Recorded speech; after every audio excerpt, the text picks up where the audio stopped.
So there are two things that really annoy me. Number one is whenever I'm taking a dump and that little backsplash comes up and that cold water hits me right in the butthole, you know what I'm talking about? And the second thing is how Bungie decides they're going to release content for Destiny. Today, fear not, we're going to be discussing the latter and how they seem to fail to really represent what the community really wants as far as content and release schedules go.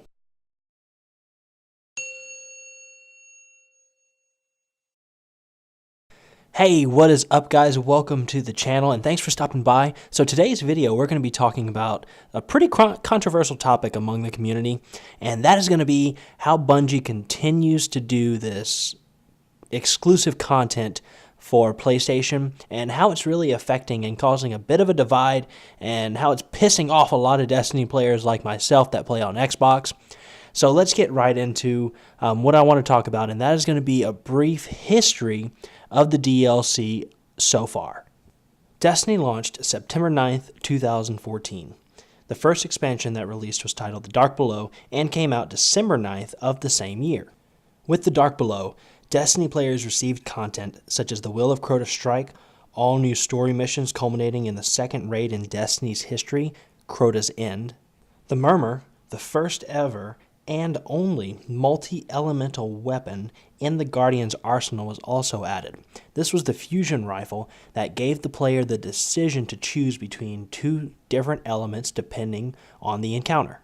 Pantheon, Skyshock, and the Cauldron were three multiplayer maps added into PvP, along with a new tower vendor, Eris Morn. The list goes on, guys. The Dark Below also brought PlayStation exclusive content. The Undying Mind Strike and the Fourth Horseman shotgun were all added. Fast forward 5 months, and that will bring us to the second expansion in the Destiny universe, the House of Wolves. This expansion is most famous for bringing the competitive PvP mode, Trials of Osiris. Other content included in this expansion were things such as the new social space, the Reef, the Shadow Thief Strike, 3 multiplayer maps, Thieves' Den, Widow's Court, Black Shield, plus new exotics like Queenbreaker's Bow, Dreg's Promise, and the PlayStation exclusive content came to us in the form of a multiplayer map called Timekeeper. Next on our list of Destiny DLC is The Taken King, which launched September 15th, 2015. This was almost marketed as a new game. This expansion brought a ton of newness to Destiny. There were 3 new subclasses, 2 new multiplayer game modes, Rift and Mayhem. Artifacts were also added to our Guardians.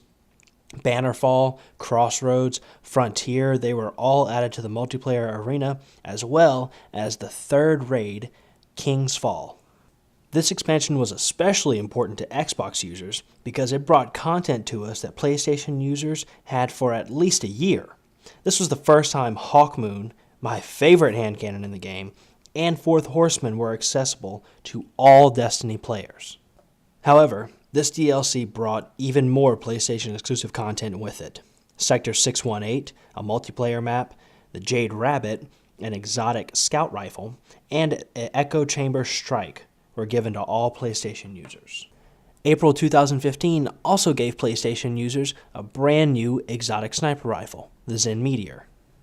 September 20th, 2016, Rise of Iron launches for Xbone and PlayStation 4, making it the first DLC not available on legacy consoles. Rise of Iron was not necessarily expected, but it delivered in the sense that it gave the average Destiny player more to chase. The 4th expansion brought the next raid, Wrath of the Machine, new and reimagined strikes, new exotics to hunt, weapon and armor ornaments, and so much more.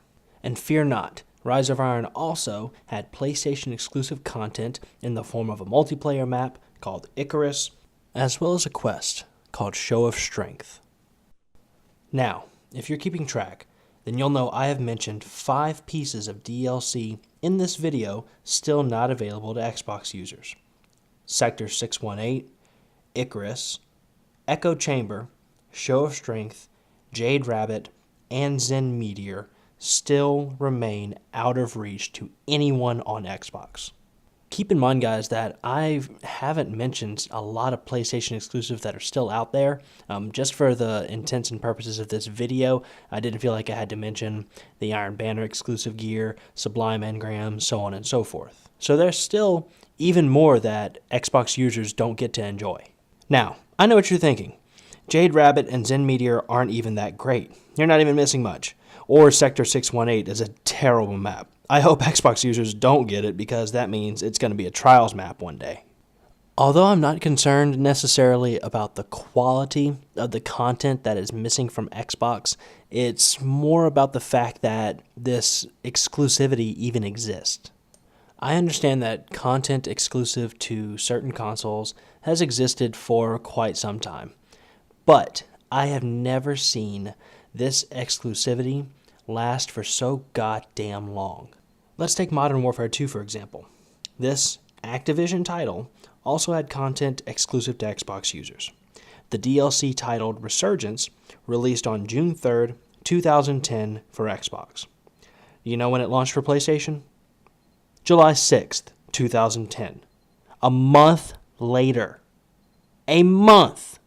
Now, I felt for my friends and brethren on PlayStation. Having to wait for 30 days for the content must have been dreadful. I could not imagine. Oh wait, yes I can, because I have to wait over a year to get content for a game that I really enjoy playing. Now, here's why you should be concerned. No matter what console you play on, this should still bug the shit out of you. First, this content that has been locked away for so long, as of uploading this video, we are on the last leg of Destiny 1, meaning that Destiny 2 is right around the corner, and don't get me wrong, I am so stoked for that. But here's the thing, I don't know what that says for the future of Destiny 2. So, as I mentioned earlier, there are still items that I do not get to use because I do not have the right console for it. We have just a few months until Destiny 2 is released. So that means if we follow their chart and history, then they would be giving us the new content around, September of this year. Well, that means Destiny 2, we are speculating, could launch that month as well. So that means they're going to give me all these new exotics, all this new legendary gear. They're just going to shower me with all this PlayStation exclusive gear and get it all in my hair and my face when it doesn't even matter. Really? Or let's say they take a different route. Let's say they decide to give all this content to Xbox users in March. That means Xbox users will have roughly 6 months to enjoy this content. 6 months, whenever PlayStation users have had it for well over a year now. Now, I understand everybody is hyped for the new March update that's coming up, the Age of Triumph. I did a video on it with a very brief overview of what to expect. They're bringing back all these old raids, which is awesome because Vault of Glass is near and dear to my heart. But I get salty as fuck knowing that they're going to bring back all of this old content when I still don't even have all the new content. Why am I paying essentially the exact same amount of money for someone who has a different game than I do? That's essentially what is happening. They have a different experience than I do, and I'm paying the same amount of money. So that just concerns me. That concerns me for the future of Destiny. That concerns me for Destiny 2. And it should concern you even if you're a PlayStation user. Because if I understand correctly, right, the contract was renegotiated. Activision decided to side with PlayStation this time, which is cool because historically they've been with Xbox. Does that contract, will it last forever? I doubt it. You know, this is supposed to be a 10-year game, so we're going to have about 7 years left. Do you think in Destiny 6 this contract will still exist? I don't know. What if it doesn't? What if they swing back over to the Xbox side? PlayStation users, you will be in the exact same boat that I am, probably making the exact same videos talking about how pissed off you are that you are paying hundreds of dollars because all the DLC adds up to hundreds of dollars for a different experience. And that should piss you off. It's bullshit. that we're paying the same amount and getting a different experience. We're getting a different game. We're not getting all the same content. That's why Activision and Bungie really should consider reworking how they launch DLC. I would be totally cool if they did the whole Call of Duty Modern Warfare approach and made the exclusivity last a lot less long, because I could wait a month. I could wait a month for a Hawk Moon, but it took me for what seemed like forever to get a goddamn Hawk Moon, and that is a beautiful hand cannon, and it's so fun to use, and the lucky bullets proccing it just, I have to change my underwear. But I had to wait so long for that gun. So with Destiny 2 coming out, with all the new shit that they're going to be doing, I'm sure it's going to be a great game. I am so excited for it. Why am I going to have to wait and pay the same for less? I don't understand. Follow the Modern Warfare route and just make us wait a month. That's cool. I'm okay with that. I really think that most of the frustration lies with just the fact of how long Xbox users have to wait. You know, like, I totally get it that the exclusivity happens. I truly don't understand the point of console exclusives. Like, am I supposed to go out and buy a PlayStation and just stop playing Xbox because Destiny has some extra shit? I don't think so. I don't know that anybody really wins in this. If anything, you're just creating division among a really great community. The other frustration lies with the actual quality of the content that is being excluded from certain consoles. And what I mean by that is, so for Modern Warfare 2, the Resurgence pack was literally a map pack. That was it. There were no other weapons, there were no skins, nothing like that. But in a game like Destiny, when you have items in the game, such as like Hawk Moon, which actually drastically affects gameplay. You know, before, I know Hawk Moon has been through quite a few buffs and nerfs and so on and so forth. The gun, before it was available on Xbox, was pretty damn good.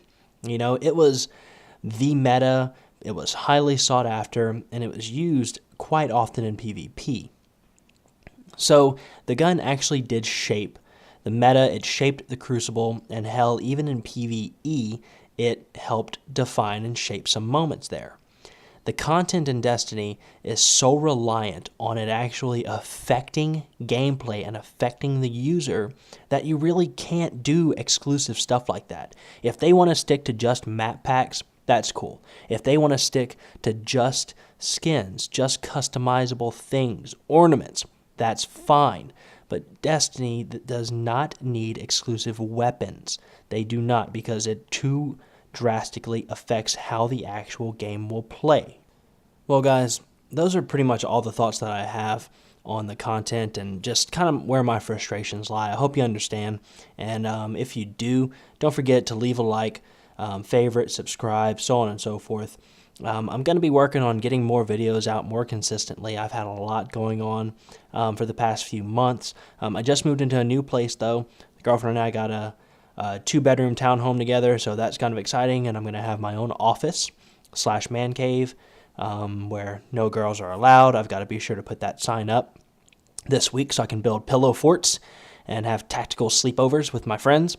But, you know, I've got my own office set up. I'm trying out this new audio recording equipment and trying to get the audio right. The last video I did was very echoey, but I really had to get it out because I wanted to cover the content that's releasing this month.